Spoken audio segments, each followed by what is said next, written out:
Okay, so good morning everyone. So I am Engineer Fritzy Antin, okay, and I will be your instructor for dynamics of rigid bodies. So first, let's discuss the course syllabus. So we have here let's proceed to the course outline. So it means to ang topic for the whole semester under the subject dynamics of rigid bodies. So first we will be discussing the introduction to dynamics of rigid bodies. Second, the rectilinear kinematics. Third, the general curvilinear motion. And then after the midterm, we will be discussing the kinetics of a particle. And then lastly, the plane motion of rigid bodies. Okay? Now for the grading system, I have here the chapter exams natay 40%, major exams 50%. So when we say major exams, mo ni siya ang ato ang midterm and final exam. And then lastly is the participation. It has 10%. And of course, the passing grade is 75%. Okay? So, I will be sending our course syllabus sa ato ang Google Classroom tomorrow. Okay? Sige. So, now let's proceed sa ato ang first topic, which is the introduction sa ato ang dynamics of rigid bodies. So first, let's define what is dynamics. So, every Thursday class, we will have our online session. Okay? And then sa Friday, ana ta mag-meet og face-to-face. Ha? Sige. So, first, let's discuss the introduction or the definition of dynamics. So when we say dynamics, it is the branch of mechanics which deals with the study of bodies in motion. And it says here that the experiments which form the foundation of dynamics require the use of the three kinds of units. So you have to review ang unit sa ato ang force, sa length, and time. Okay? And we know that naatay duha ka branches sa dynamics. So we have the kinetics and the kinematics. Okay. So as you can see here, the definition of kinetics is the analysis of the forces causing the motion. So it relates the force acting on a body to its mass and acceleration. So you have to remember this one, huh? And then for the kinematics, it is the geometry. Okay? So remember that. It is the geometry of motion and used to define the motion of a particle or body without consideration of forces causing the motion. So for example, the displacement, velocity, and acceleration. Okay. So, the motion of the kanang particle may either be rectilinear motion or curvilinear motion. So, when we say rectilinear motion, please take note of this one, huh? So, when we say rectilinear motion, it refers to the particle. It refers to the particle as it moves along a straight line, while ang particle sa ato ang curvilinear motion moves along a curved line in 2 or 3 dimensions. So, Take note on that. Okay, so mo to siya difference between rectilinear and curvilinear motion. Okay, now let's discuss the application of dynamics in engineering. So what are may mga application sa dynamics sa atong engineering? Why it is important? So first, the application of dynamics in engineering is kanang mga structural design for any vehicle such as kanang mga automobile or airplane. Okay? Also, design sa mga mechanical devices such as kanang motors, pumps, mga movable tools, and then what else? Industrial manipulators, and of course, ang mga machinery. Okay?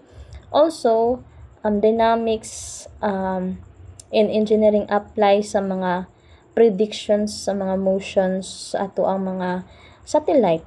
Isa pa sa prediction sa motion sa projectile and mga spacecraft. Okay? So, next, we have the definition of terms. So, it is important for us to know the definition of terms aning tulo.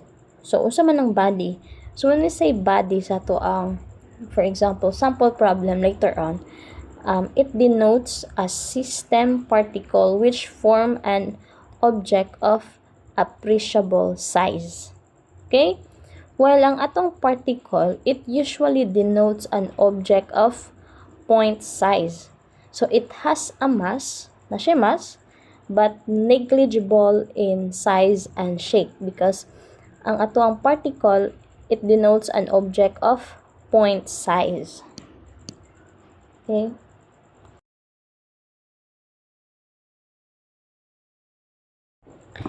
Okay. Now, definition of terms sa position. So, when we say position, of course, it is used to specify the location of a particle at any given constant. Okay? Now, let's have the definition of terms sa atoang displacement. So, when we say displacement, it is defined to be the change in position of an object. So, say for example, a particle moves from the initial point SO. So, this is the initial point of our particle to a final position SF. For example, okay. So, asa man ang displacement ani? So, when we say displacement, it is defined to be the change in position of an object.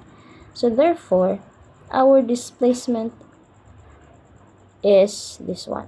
So, this is our displacement, where change of S is the displacement, the SF is the final position, and SO is the initial position. Okay? Okay, so when we say displacement and distance, na siya diferensya gamay. So, later on, we can mas may baan na to if unsa ang diferensya sa displacement and distance.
Okay, so sa displacement o sa so when we say displacement, vector quantity ni siya, di ba?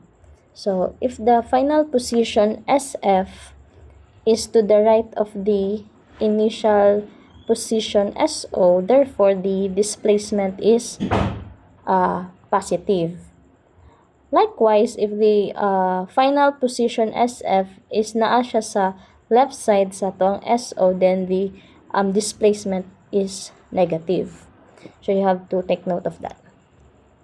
So this means, if mingon tag vector quantity ang displacement, this means it has a direction as well as a magnitude that, and kanang it is also represented visually as an arrow that points from the initial position to the final position. So na siya'y direction.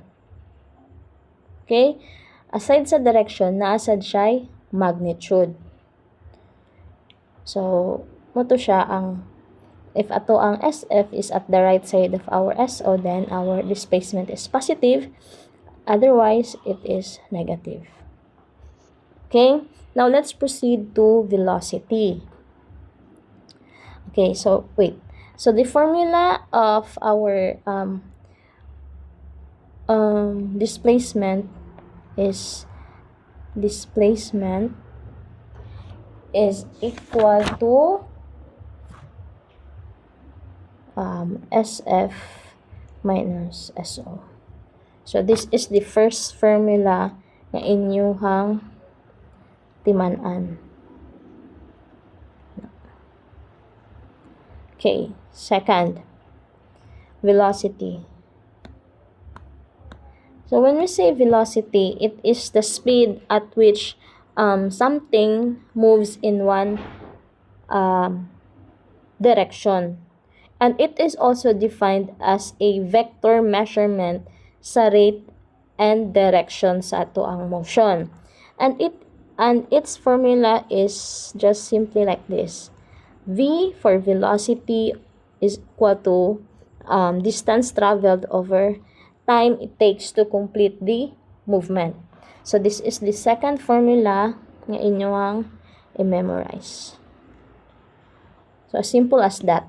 And I think naano ni siya sa inyong physics. Okay? Now let's move on to the acceleration.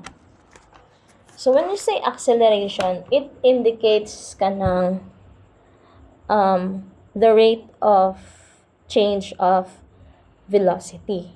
So muna siya yung meaning sa acceleration. Okay? Also, it is a vector quantity. So it means na siya magnitude and also direction. And it has dimensions sa iyang length and time over time. So, if the meaning of acceleration is it has dimension of length and time over time, so therefore, the formula for acceleration is A is equal to the velocity over time. Diba? Okay, so this is the third formula. Okay, next. So A is acceleration, V for velocity, and T for time. And we know nga ang acceleration is kanang often referred to speeding up, diba? When we say acceleration, so ni speed up ang object. But it really measures kanang changes in velocity. Dili ra kay ni speed up siya. But the kana jong real meaning or concept of acceleration is it is the measures changes in velocity. So an object is accelerating if it is changing in its velocity. Also, ang acceleration, for example, can be experienced every day, di ba? For example, sa mga vehicle, sa motor, sa inyong mga sakyanan. So, you step sa inyong, if you, for example, na may car, so if you step sa inyong accelerator, so the car speeds up. So, it is increasing its velocity. So, muna siya ginatawag na acceleration, which is equal to velocity all over time. Okay? So, naputi ginatawag na deceleration. Okay? So, deceleration. So, what is deceleration? So, when we say deceleration, it is used to kanang refer to acceleration when the speed sa atong object or particle decreases. So, for example, ang particle kay moving more slowly. So, ikan siya sa paspas, so ni-accelerate siya, and then nipahinay siya, so ni-decelerate na siya. So, deceleration ang tawag ana. Okay? Sige. Now,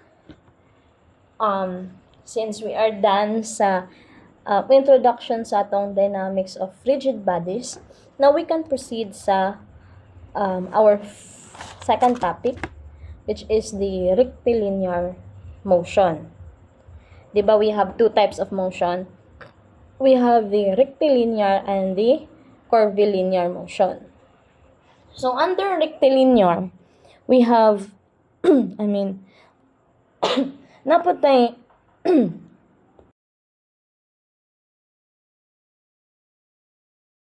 so, under sa rectilinear motion, napod na siya iyahang types. So, it has three types, na uniform motion, constant acceleration, and variable acceleration. So, when we say rectilinear, so ito, it is the movement of an object along a straight line. Okay? Muna siya rectilinear from the word linear. Okay. So, first, naata uniform motion, constant acceleration. So, under sa constant acceleration is the free-falling body. So, I think familiar naman sa free-falling body because na-discuss na niya siya sa inyong physics, diba? So, let's see. And then, last is the variable acceleration. So, first, so, bali, daghang formulas ang inyong memorization ani sa rectilinear motion, but di man po siya lisod ng formulas, diba? And I know nga familiar siya ninyo. So, let's first discuss the constant acceleration. So, when we say constant acceleration, so, walay change in acceleration. So, walay change in velocity. Diba? So, constant ra ang imuhang acceleration. Okay? So, the formula, ang general formula jud is kaning VF, which is the final velocity, is equal to the initial velocity plus the acceleration times the time. And then, S is for the distance, is equal to VIT plus 1/2 AT squared. So, familiar Japon. And then, third one is the VF squared is equal to VI squared plus 2AS. So, VI is our initial velocity and VF is our final velocity. A is for acceleration and S is for our distance. So, mura niya nga formula sa nga inyong memorization. So, no need na to memorize katong mga square root of 2GH, ana. Kay, ma-derive raman siya through these formulas. Okay? So, kanira dyan tulo ang inyong need to memorize. These three. Kana. And then, another situation for the rectilinear motion is the uniform motion. So, when we say uniform motion, iyang acceleration is 0. Nakuha? Okay. So, when we say acceleration is 0, so, if we have to substitute A is equal to 0 in here, Therefore, we can naatay VF is equal to VI, and substitute A is equal to 0. So, S is equal to VIT, or substitute A is equal to 0. So, it is obviously VF squared is equal to VI squared. So, pwede na siya as VF is equal to VI. Diba? Okay. So, that's it. And then, for the variable acceleration, when we say variable acceleration, so, ang imong acceleration at a certain time is nagvary. So, dili siya uniform all throughout, diba, sa iyahang pag-move.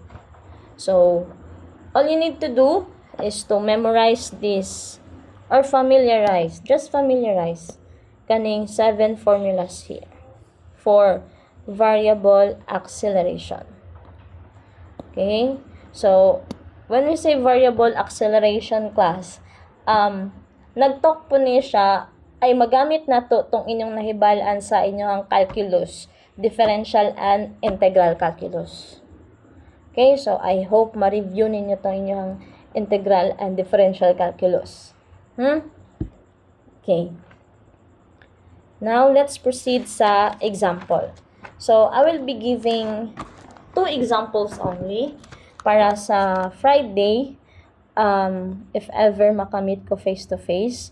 Kaya I think we will be having a kanang defense proposal sa mga 4th year. So, maybe di ko kamit sa ninyo karong Friday face-to-face. But maybe next week, makamit na dyan ta, face-to-face and online. Thursday and Friday.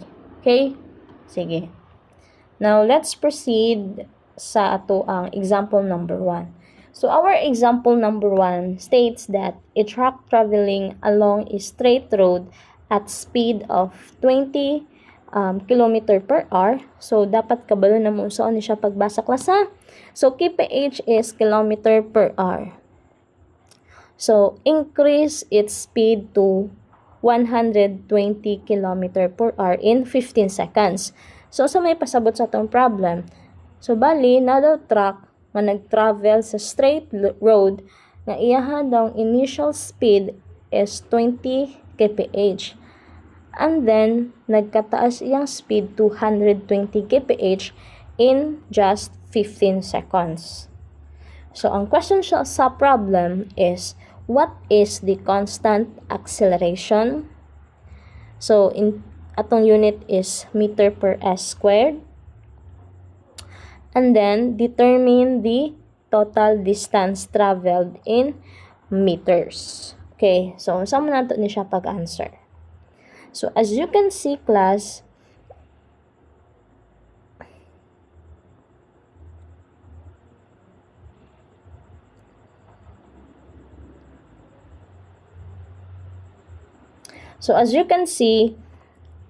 from 20 kph, nagka-increase ang iyang speed to 120 kph. So, it means na ay constant acceleration. So, for example, every seconds is naasay ni-accelerate ang ato ang truck.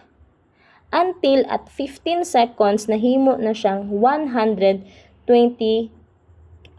kph. So, na siya constant acceleration for every seconds, for example. So, muna siya pasabot sa constant acceleration. So, bali, if may constant acceleration, ni-accelerate ang imuhang truck or object at every second, every hour, every minute. So, muna siya pasabot sa constant acceleration klasa.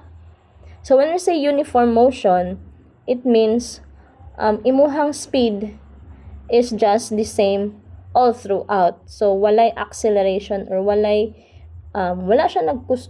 ni kusog og dalagan imuhang truck. Muna siya uniform motion.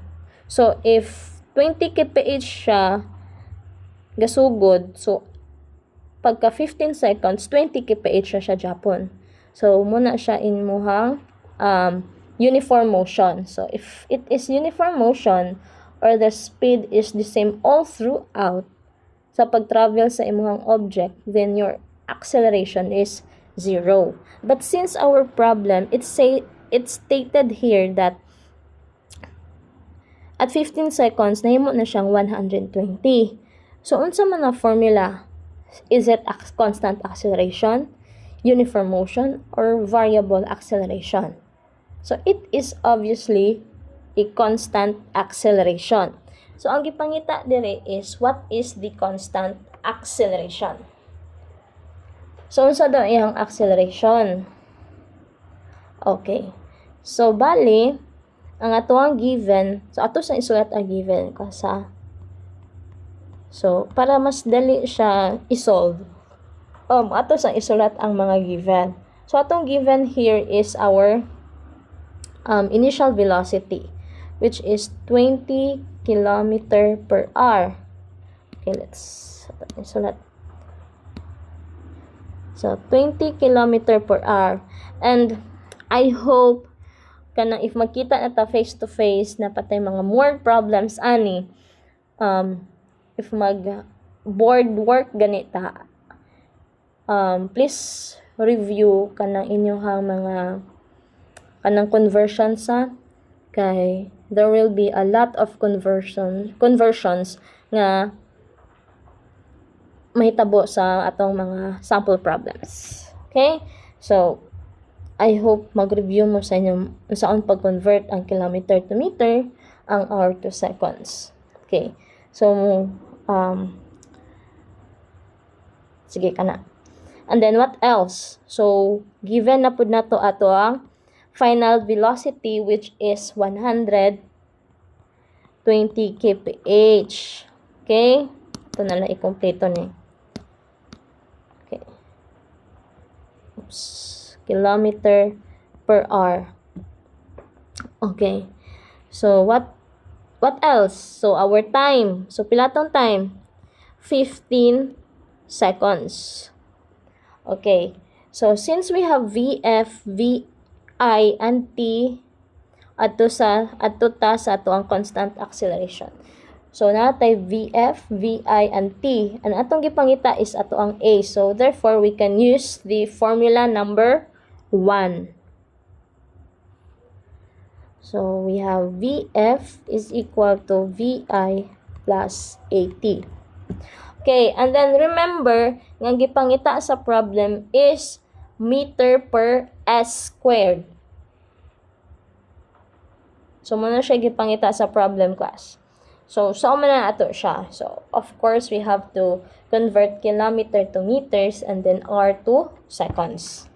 So, how to do that? So, let's first input what is given. So, we have 120 km per hour. Since need man ta og meter per second squared. So, ang ato ang kilometer, ato i-convert to meter. So, we know, of course, this is basic conversion, di ba? We know that in 1 kilometer, natay 1,000 meter. Diba? So, makancel na. So, ang taas na to is meter na. So, next, we have to convert our hour to seconds. So, in 1 hour, pila man ka seconds? There is 3,600 seconds in 1 hour. Diba? So, cancel. So, ang nabili na lang is meter per second. So, okay na. Is equal to VI. Pila VI na to? 20. So, same conversion. So, 1,000 over 3,600. So, this is meter second. Diba? Plus 8 times time, which is 15 seconds. So, no need na to convert 15 because it is already in seconds. So, you can use shift solve sa inyong calculator. So, if inyo na siyang i-shift solve, you will arrive acceleration is equal to 1.852 meter per S squared. So, class. So, if naglibog mo, for sure ha, kapila na ko gatudlo sa dynamics. There are some of you nga dili pag yun kabalo mo convert. If ako mo convert, makasabot sila. But if sila na ang convert, patunan ako sa board, dili na nila mahimo saan pag-convert. So, I hope when magkita ta face to face, kabalo mo. Okay? So, mo-expect ko ha. And also, I know, naiuban diha, mangutana, ma'am, giunsa paghimo nga ang atuang acceleration is equal to meter per s squared. Giunsa daw paghimo ang squared. So, try. I-try sa inyong kaugalingon if giunsa jud siya paghimo. Nako, ug ngano kung naka-arrive at m per s squared. Okay? Kaya if ako motudlo tanan, maminaw mo ang uban. Ang uban kay naminaw ra pero wala sila ni sulod sa utok. Wala ni sulod sa utok. Akong gipang-ingon. So, if mo kasabot nga no na siyang nahimong s squared, then try it on your own. Usa mo mangutanan na ako if naglibog na gid mo, if di na dyan inyong kaya. Ha? So, para na po may mga ma-discover ba tungod sa inyong pagtuon, tungod sa inyong pag-research, pagbasa sa mga PDFs available or mga books. Okay? Okay. Then, if di jud kaya, then you can ask that sa face-to-face.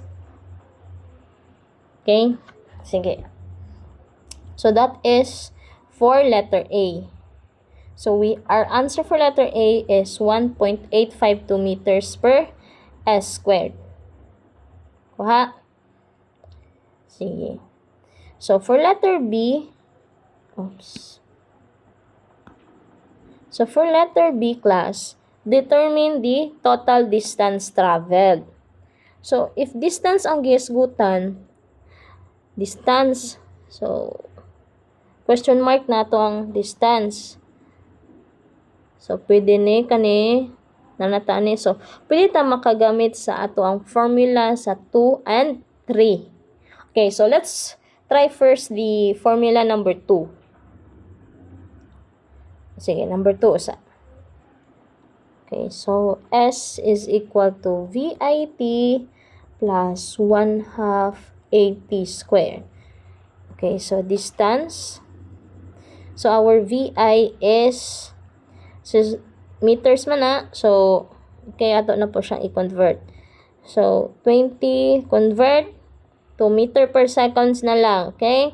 So, 1,000 meter per 3,600 seconds times time, which is 15 seconds, plus 1/2. Pila to atong acceleration? 1.852 times 15 seconds squared. Ayaw kalimtan ng squared. So, if you are to calculate that, the answer will be 291.683 meters. So, this is our answer for letter B. So, we can check this. Sakto ba ni? So, dapat mo coincide ang ato ang solution, first solution, sa second solution. So, we can use the third formula, diba, sa ato ang constant acceleration. So, Vf squared is equal to Vi squared plus 2As. So, squared. So, we have Vf squared is 120 times 1,000 over 3,600 squared is equal to Vi na to is 20. So, same gyapon gyud sa pag-convert. I hope wa na mo ganlibog. Ako na ni siyang gidrikta og 1,000 over 3,600 klasa. So, this is squared. Kaigo siya class. So, that is squared. Plus, plus 2 times A. Platong 8. 1852 times S. Okay, 1852. Okay, so, pwede mo mag-mano-mano yung second year mo, no? So, some of you kayo pa kabaloon sa shift solve. Ang uban nakabalo ng shift solve. So kato nakabalo na tuganin yung classmate unsaon pag shift solve para mas madali ilahang pag-solve. But pilin niyo na i-manual. Easy pod ang manual. So using shift solve, our S is 291.643 meters. Ana. So bali more like equal ang duha, di ba? So okay siya. Okay. So mangutana mo, ma'am, what if sa exam, ma'am, sakto akong answer pero wala ko'y nakabutag unit? And then ay uban mangutana, unsa unit, ma'am? Unit is kaning meters ninyo.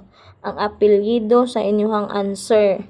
If wala gani apelyido na inyong answer, it means your answer is wrong. It should be complete. If gipangita dito is distance traveled in meters, then your answer should be 291.643 meters. Not 291.643. Okay? Okay. Sige. Now, for our last example, we have here a particle moves in a straight line such that its acceleration at time t in seconds is given by at is equal to 4t m per s squared. So if the initial velocity at time is equal to 0 is 3 meter per second, find the velocity function vt, the velocity at t is equal to 5 seconds, and the displacement after 5 seconds. Okay? So obvious kayo if unsa ni siya, diba? It is variable acceleration because sa iyang porma nga nanay 80, 40, mura na ang given is equation. So muna siya ginatawag na variable acceleration. So nag-vary ang iyang acceleration every time. So for example, ang iyang acceleration every seconds is nagkalalahi. So at first second natay 5 meter per s squared ang iyang acceleration, and at the second pag abot og 2 seconds nitaas na pod. Pag abot og 3 seconds nahimo na pod siyang 4 meter per s squared. So muna siya nag-vary ang acceleration. So when you say uniform ang iyang motion or if mingon kag constant acceleration, each second nagkataas ang acceleration, but for example at 1 second na siya acceleration no 2 meter per s squared, and then at 2 seconds nahimo na siyang 2 ra Japon ang iyang acceleration. So all throughout every second ang iyang acceleration is 2 meter per s squared, no? Pero if mingon tag variable acceleration, every second lahi siya acceleration. That's why mo gamit na taog integral and differential ani. Okay? Okay. Before anything else, class, let's first discuss unsa jud differential sa distance and displacement. Okay. So for example, class, we have a line here. For example, natay ingon ani kani. Example ra na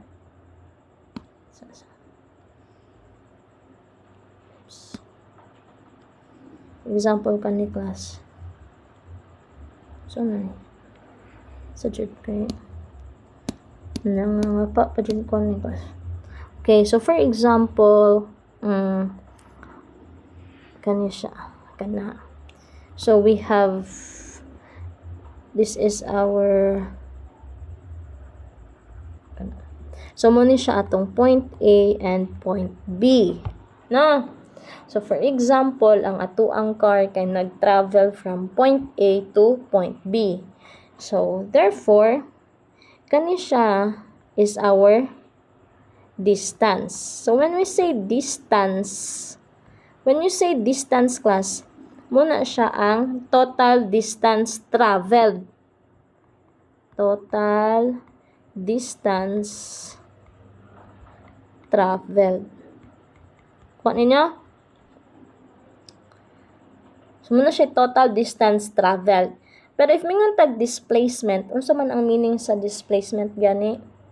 Wait sa.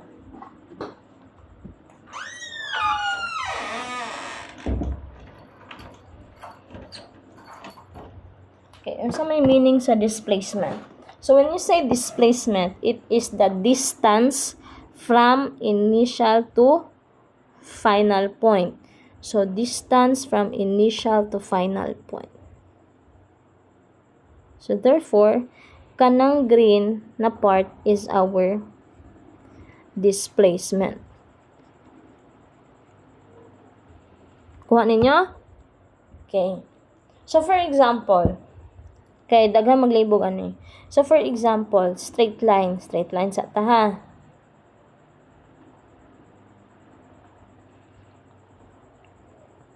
This is our point A, point B, and point C. So, bali, this is our initial and this is our final point. So, at A to B, natay 1 meter, 2 meters. Okay? So, bali, at 3 seconds, ang atuang track travels 1 meter from A to B. No? And then, after 3 seconds na to siya, no? Nana siya, atong track na siya sa at B. So, ni-travel na po siya og 2 meters for 6 seconds. Okay, question. Unsa may distance ani? Pilay distance niya travel? Of course, easy ra. 1 plus 2 is equal to 3 meters. And for our displacement,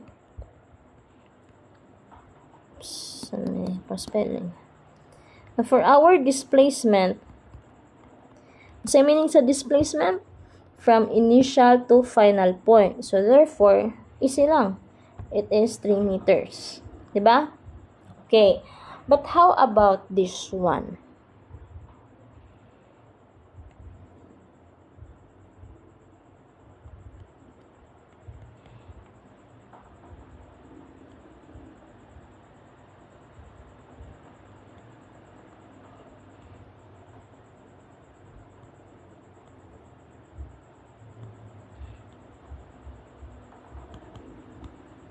Kana. So, pila atong distance? So, if mingon tag distance ay total distance traveled.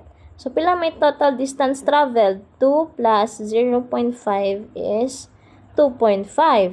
But how about our displacement? Pila man atong displacement ani class?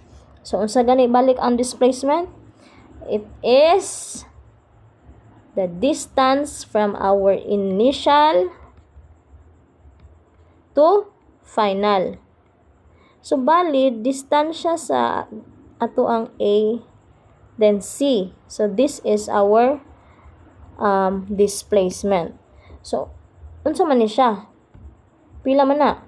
So, displacement is equal to minus 0.5, which is 1.5 meters. So, muna siya kalahian sa distance and displacement. Nakuha? So, yung displacement, it is the distance from the initial point to final point. And if yung displacement, it is the distance from initial to final. If yung distance alone, it is the total distance traveled.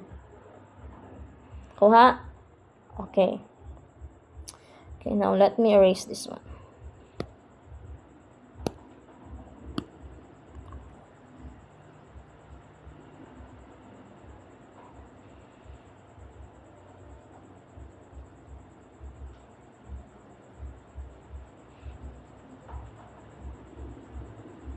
Okay, now let's proceed to our example number 2. Okay, so for our solution, since it is obvious na variable acceleration ni siya, so dapat mamili ta sa ato ang formula diri sa variable acceleration. Okay, so ato siyang kopyahon. Pwede ta magsigig up down. Okay.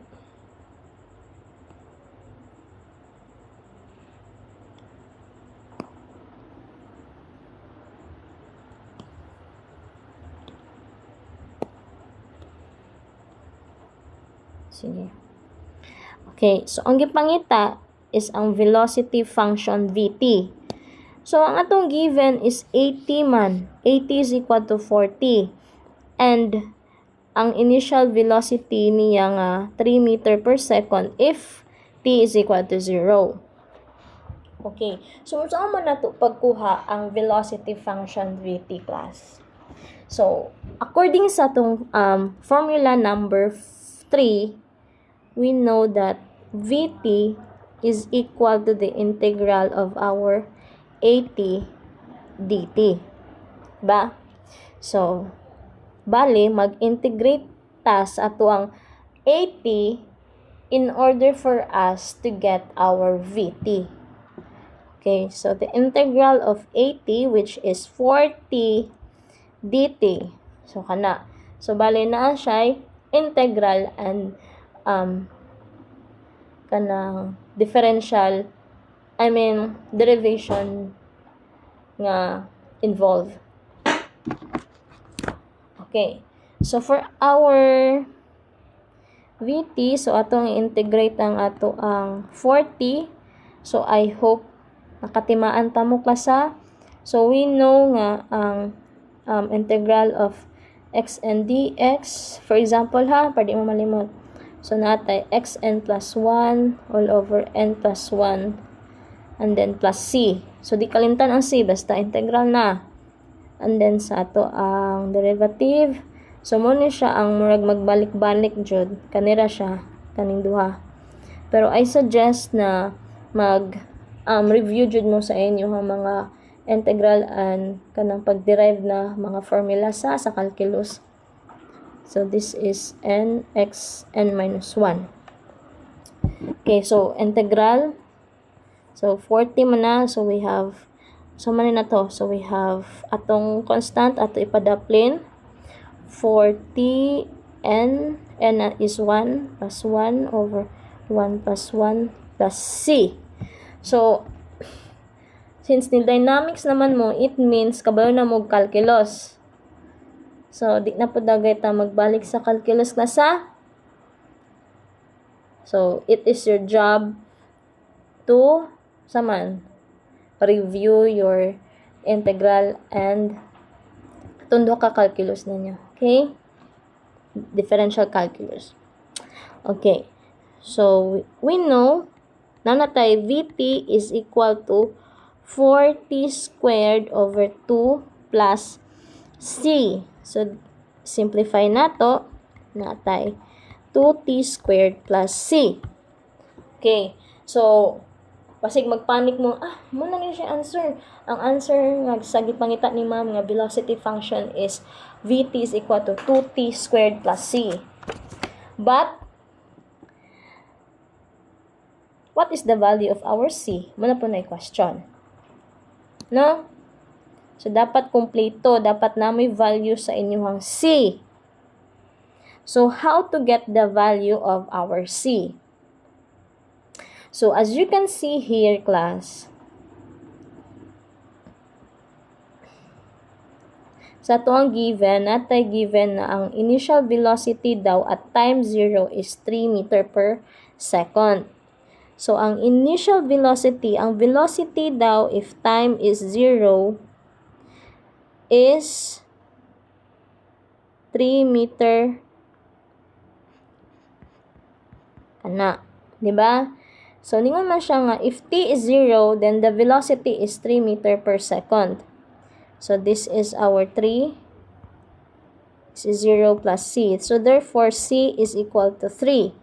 So our final answer is Vt is equal to 2t squared plus 3. So this is our answer for number 1. Letter A. Kuha? Okay. Letter B. The velocity at t is equal to 5s. So, sama na. Since na naman tayo velocity function na formula, so, V5 is equal to, so, ato lang na i-substitute ang 5 seconds. Plus 3. So, atong velocity at 5 seconds is equal to 53 meter per second. So, this is our final answer for letter B. Kuha? Now, for letter C. So, the displacement after 5 seconds. So, bali, displacement na pod ang ipangita. So, when we say displacement, it is st, diba? So, pilita mo gamit sa ato ang number 4 na formula. So, st, ano man tang pwede mo gamit? It is because na naman tay velocity function. So, bali, kanina formula is makakuha daw taog displacement function st if ato i-integrate ang ato ang vt na function. So, mag-integrate na po ta.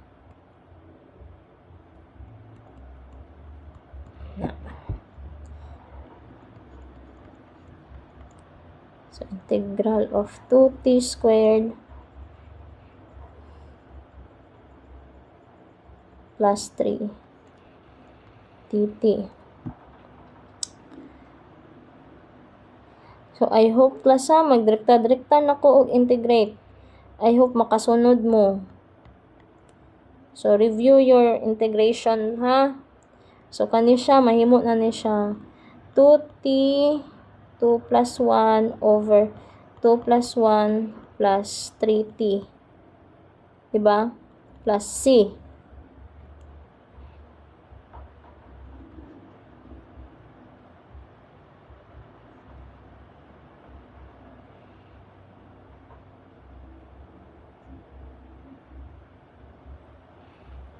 Okay. So, bali, to simplify, st is equal to 2t cube over 3 plus 3t plus c. Okay. So, unsaon naman pud nato pagkuha ang ato ang c. Okay, in this case, since wala man tay given, di ba? And since, if moingon man tanga, if moingon tanga, at t is equal to 0 seconds, so it means, ang ato ang distance niya is 0 pa. Diba? If t is equal to 0 seconds, then s is equal to 0 meters.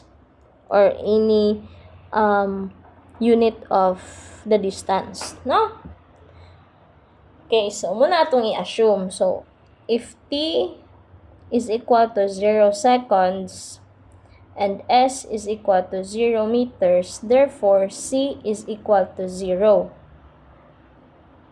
Diba? So, ang ato ang final, let's see, saan pagamyan? Manikaigo.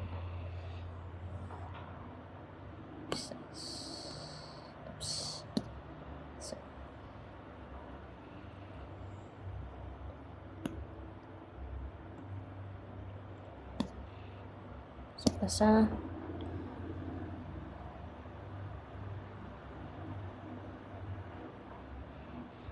Okay, let's resize this.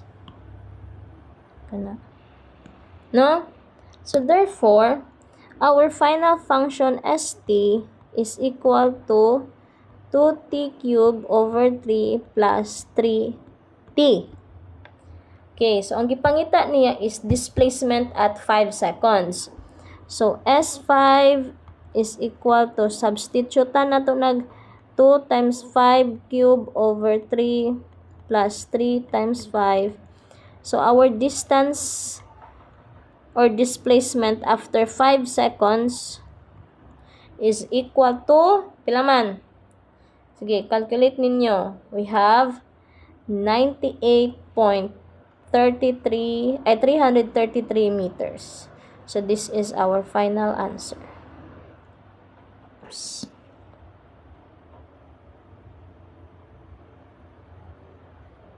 So, that is our final answer for our letter C. Kuha? Okay. So, ngano man ka makabalo, ma'am, nga ang unit ana is meters and seconds. So, makita man na dire sa ato ang function sa ato ang 80 palandaan class nga. Ang unit nato is meter per s squared. So, if mangutana mo, ma'am, given na ba daan na nga unit? Yes, given na siya. Okay? Sige. So, if you have question, pwede ninyo i-comment. Ako man siyang i-upload sa YouTube karon class. So, I am recording this video gabi So, 11 p.m. karong January 28. So, ako ni siyang send ko sa link, sa YouTube link tomorrow. Okay? So, pwede mo comment dito sa YouTube or pwede sad mo comment dito sa ato ang Google Classroom. I don't know if pwede maka-PM sa Google Classroom. Pero, nag-explore pa sad ko sa Google Classroom class. So, let's see. If pwede maka-PM, then pwede mo PM na ko sa Google Classroom. Ha?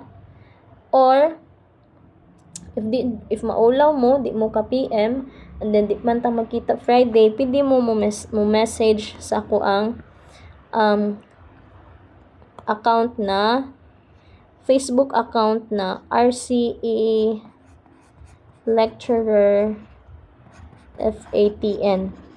Ha? Pangitayran na nga account, and then i-message ko ninyo sa Messenger. O ha? Okay. And now, for your assignment, so ibutang ninyo sa short bond paper. So, it should be handwritten. Okay? So, first, you have to differentiate between speed and velocity, differentiate between kinematics and dynamics, unsa ang rectilinear motion. So, na-explain ako, di ba, kanina unsa ang rectilinear motion. So, you have to answer it on your own. Unsa yung meaning sa rectilinear para ninyo. And then, give 2 engineering examples. And then, distinguish between average velocity and instantaneous velocity.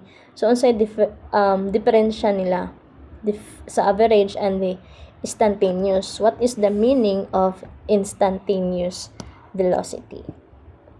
And then you have to explain the physical meaning of acceleration when it is negative and positive. So, at least ba, kani siya tanan, na-discuss man nina ko atong ani na video, di ba? So, uban nga mga mulantaw ra sa last part, mo direkta rag answer sa assignment, mga tana sa classmate ang sa assignment. And then, dili na mulantaw sa video ba? So, since na-explain na nako ni kanina, then, I hope you know the answer, di ba? Unsa ang meaning sa negative and positive acceleration. And then, question number 6, can an object have zero velocity but non-zero acceleration? So, you have to explain briefly. Kuha? Okay. So, kani siya ipass ninyo for the following meeting na. So, if mag-meet ta Friday, basta, I'm not sure if makamit ko ninyo karong Friday class because na-I scheduled defense proposal. So, bali, redefense na ni siya na proposal sa ato ang mga higher 4th year. So, bali, probably di jud ko makamit sa Friday. So maybe next week, Thursday or Friday next week, atong chikon ang inyong assignment. So it should be written, handwritten sa short bond paper. Nakuha? Okay. So, ang grading system class, ato ra siyang i-discuss further if maka face-to-face na ta, ha? Kaya basig na mo yung mga question ba if about sa grading system, so ang pag-compute, ana. Okay? Okay, so, if you have questions, pwede mo comment sa comment sections. Okay? And then, pwede sad mo PM na ko through this account, RCE Lecturer FATN. Kuha. So, messenger account ni siya or Facebook account pa sa. Okay. So, that's it for today. So, noto, please review your conversion, your integral and differential calculus. Okay, goodbye. Thank you for listening.